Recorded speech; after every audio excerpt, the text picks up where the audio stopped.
রাতের বেলা তারাবি সালাত, রাতের বেলা তারাবি মসজিদে জামাতে পড়ার চেষ্টা করবেন এবং সবচেয়ে সুললিত কণ্ঠে যিনি তেলাওয়াত করতে পারেন তাকে ইমাম বানাবেন। নামাজটা এনজয় করা যায় যেন। রুকু রুকু করলে সেজদা পাই না এমন নামাজ দরকার নাই।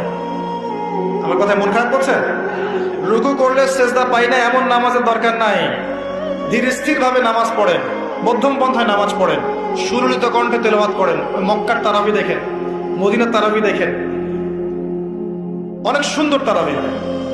রাকাত সংখ্যা নিয়ে ঝগড়া করেন না। সামনে একটা ঝগড়া আসবে, 20 টাকার না 8 টাকার, তারপরে আবার ঝগড়া আসবে ঈদের তাকবীর কতটা, আর ঝগড়া তো শেষ নাই।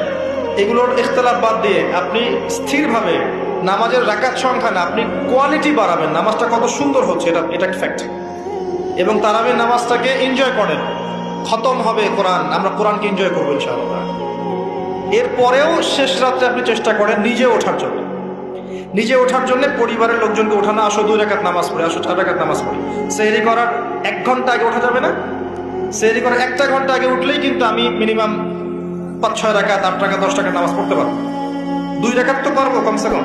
2 রাকাত পড়ে একটু তাসবিহ তাহলিল করে একটু কোরআন তেলাওয়াত করে আল্লাহর কাছে হাত তুলে দোয়া করা যাবে না?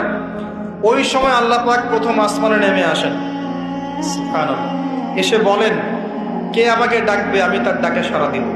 কে আছে আমার কাছে কিছু চাইবে, আমি তোমার চাওয়া পূরণ করব। কে আছো আমার কাছে ক্ষমা চাইবে, আমি তোমাকে ক্ষমা করে দেব।